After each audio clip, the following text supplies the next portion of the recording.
Hello everyone, আজ আমি নিয়ে এসেছি ছোলা বুট রান্নার একটা খুবই সিক্রেটভাবে রেসিপি। এই রকম ধরনের ছোলা ভুনা হয়তো আপনারা কোনোদিন খাননি। অবশ্যই একবার এই সিক্রেট পদ্ধতিতে আপনারা ছোলা ভুনাটা তৈরি করবেন। একদমই 100% পারফেক্ট আর এতটাই টেস্ট হবে যে মুখে লেগে থাকবে এর স্বাদ। চলুন তাহলে আর বেশি দেরি না করে এই ভিডিওটা আপনারা পুরোটা দেখবেন। ভালো লাগলে অবশ্যই লাইক কমেন্ট শেয়ার করতে একদম ভুলবেন না। এখানে দেখুন আমি নিয়ে নিয়েছি 250 গ্রাম মতো ছোলা। এটাকে আমি প্রায় 5 থেকে 6 ঘন্টা মতো ভিজিয়ে রেখেছি। আপনারা যখন সেহরিতে উঠবেন তখন এটাকে ভিজিয়ে রেখে দেবেন, দেখবেন দুপুর হতে হতে সুন্দরভাবে ফুলে যায়। বা আপনারা ওভারনাইটও এটাকে ভিজিয়ে রাখতে পারেন। তো ছোলাটাকে ধুয়ে আমি ছেঁকে আলাদাভাবে রেখে দিচ্ছি।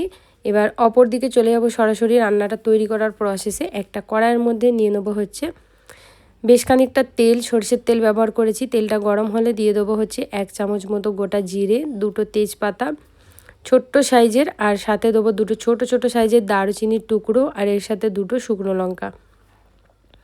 তারই সাথে দিয়ে দেবো এখানে হচ্ছে পেঁয়াজ কুচি। এখানে আমি 1 বাটি মতো পেঁয়াজ নিয়েছি, এখানে 4খানা পেঁয়াজ দিচ্ছি বড় সাইজের। আপনারা এই রেসিপিতে একটু পেঁয়াজের পরিমাণটা বেশি লাগে, কিন্তু খেতে খুবই অসাধারণ হয়। সবাই দেখবেন আঙুল চেটেপুটে খেয়ে নেবে, এটা এতটাই বেশি টেস্টি হয় খেতে। পেঁয়াজটাকে এবার নাড়াচাড়া করে খুব ভালো করে ভাজতে হবে, যতক্ষণ না ঠিক এইরকম নরম হয়ে যাচ্ছে না ততক্ষণ। পেঁয়াজ যখন একদমই এরকম ধরনের নরম হয়ে আসবে, দেখি আপনারা বুঝতে পাচ্ছেন, তখন কিন্তু এই সময় দিতে হবে আদা রসুনের পেস্ট। এখানে দেখুন আমি আদা রসুনের পেস্ট নিয়েছি 1 চামচ মতো, একটু পাতলা করে ফ্রেশ এক্ষুনি পিষে নিয়েছি। দিয়ে এটাকে দিয়ে খুব ভালো করে আমাদেরকে মিক্স করতে হবে, সুন্দর করে তেলের মধ্যে দিয়ে ভাজা ভাজা করতে হবে পেঁয়াজের সাথে। এরই সাথে এখানে দিয়ে দেবো কিছু ড্রাই মশলা। এখানে দিচ্ছি হচ্ছে লাল লঙ্কার গুঁড়ো 2 চামচ, 1 চামচ ধনিয়া গুঁড়ো, 1 চামচ জিরে গুঁড়ো, হাফ চামচ হলুদ গুঁড়ো, 1 চামচ মতো নুন। এগুলোকে দিয়ে এবার এর সাথে খুব ভালো করে কষাতে হবে। এই রান্নাটা কষানোটাই হচ্ছে মেন। যত সুন্দরভাবে কষাবেন ছোলা রান্নাটা ততটাই ভালো কিন্তু টেস্ট হবে। ছোলাটা কিন্তু কোনো রকম আপনাদের আগে থেকে সিদ্ধ করতে হবে না এই রেসিপিতে। এইভাবে যদি কোনো দিন তৈরি না করে থাকেন অবশ্যই একবার তৈরি করবেন। মশলা কষাতে কষাতেই এর মধ্যে দিয়ে দেবো গোটা 10-12 রসুন। রসুনটাকে ভালো করে ছাড়িয়ে ধুয়ে নিয়েছিলাম, এগুলোকে দিলাম। রসুনের ফ্লেভার আমার ভালো লাগে তাই ব্যবহার করছি। আপনাদের ভালো না লাগলে টোটালি স্কিপ করতে পারেন, কোনো রকম অসুবিধা নেই।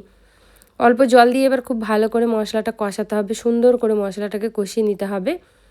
অনবরত নাড়িয়ে চাড়িয়ে 2 থেকে 3 বার জল দিয়ে এটাকে কষাতে হবে। যতক্ষণ না মশলা থেকে সাইড থেকে হালকা হালকা তেল বেরিয়ে আসছে না, ঠিক ততক্ষণ আমাদের কষাতে হবে।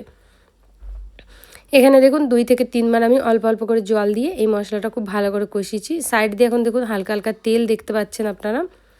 তো এবার এর মধ্যে দিতে হবে গোটা 7 থেকে 8 কাঁচা লঙ্কা, আর সাথে দিয়ে দেবো সেই ছোলাটা যেটা আগে থেকে আমি ভিজিয়ে রেখেছিলাম। জলটা ঝরিয়ে ভালো করে একবার ধুয়ে নিয়েছি, ধুয়ে নেওয়ার পরে এর মধ্যে দিয়ে দিয়েছি।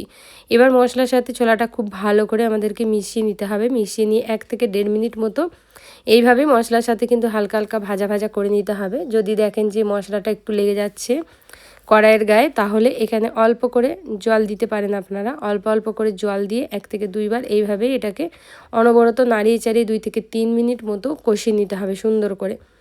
তো চলুন এটাকে খুব ভালো করে নাড়িয়ে চাড়িয়ে কষিয়ে নিই, দিয়ে তারপর দেখাচ্ছি।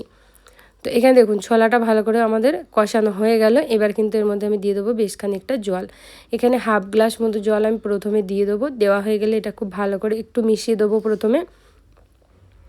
মেশানো হয়ে গেলে এবার এটাকে আমাদেরকে ঢেকে রাখতে হবে হাই মিডিয়াম ফ্লেমে প্রায় 5 মিনিট মতো। 5 মিনিটে যদি দেখেন জলটা শুকিয়ে গেছে, তাহলে আরও একটু জল দিয়ে এটাকে হাই মিডিয়ামেই কিন্তু 5 মিনিট মতো প্রথমে ফোটাতে হবে সুন্দর করে। 5 মিনিট হয়ে গেছে, এর মাঝে আমি হালকা পরিমাণ জল দিয়েছিলাম একদম অল্প করে। তো দেখুন এটা কিন্তু হাই মিডিয়ামে রেখে দিয়েছি, লো ফ্লেমে রাখা যাবে না, এই সময় হাই মিডিয়ামে রাখতে হবে। এবার খুব ভালো করে এটাকে আবার একটু কষিয়ে নিতে হবে নাড়িচাড়া করে। এর মধ্যে এবার আমাদেরকে দিয়ে দিতে হবে আরও কিছুটা জল। এটা খুব ভালোভাবে যতক্ষণ না ছোলাটা সিদ্ধ হচ্ছে না ততক্ষণ এইভাবে জল দিয়ে সিদ্ধ করতে হবে। প্রথমে 5 মিনিট রাখতে হবে, তারপরে 1 গ্লাস মতো জল দিয়ে এটাকে প্রায় 15 মিনিট মতো হাই মিডিয়ামে রেখে দেবেন। তাহলেই দেখবেন যে ছোলাটা খুব সুন্দরভাবে কিন্তু গলে যাবে। জলের সাথে ছোলাটা খুব ভালো করে মিশিয়ে নিচ্ছি। মেশানো হয়ে গেলে এবার এর মধ্যে দিয়ে দেবো হাফ চামচ মতো গরম মশলার গুঁড়ো। এটা যে কোনো গরম মশলা আপনারা ব্যবহার করতে পারেন, এটা আমার হোমমেড গরম মশলা।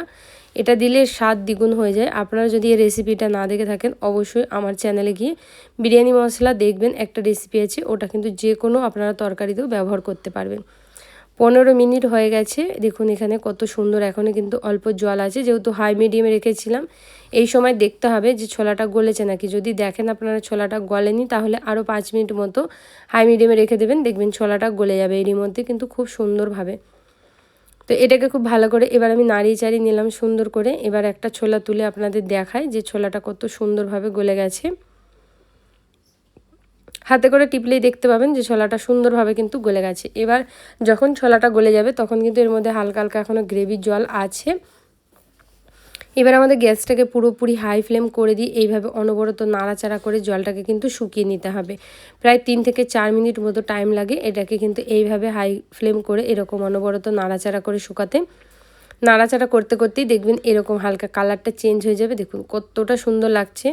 তো এখানে আমাদের ছোলাটা প্রায় শুকিয়ে গেছে, থেকে বেশি আর আমি শুকাবো না। তাই হালকা করে একটুখানি উপর থেকে গরম মশলা ছড়িয়ে দিয়ে আমি গ্যাসের ফ্লেমটা অফ করব। আপনারা চাইলে অল্প করে ধনিয়া পাতাও কিন্তু এখানে ছড়িয়ে দিতে পারেন। আজকে আমি ধনিয়া পাতা স্কিপ করে গরম মশলা দিলাম, আপনারা চাইলে ধনিয়া পাতাটা অবশ্যই এখানে দিতে পারেন। নাড়িয়ে চাড়িয়ে এবার আমাদের এই ছোলা বুটার রেসিপি একদম রেডি। বন্ধুরা কেমন লাগলো কমেন্টে জানাতে আপনারা একদম ভুলবেন না। ইউটিউব থেকে দেখলে চ্যানেলটা সাবস্ক্রাইব করবেন, ফেসবুক পেজ থেকে দেখলে পেজটা অবশ্যই ফলো করবেন। পুরোটা দেখার জন্য আপনাদের অসংখ্য অসংখ্য ধন্যবাদ।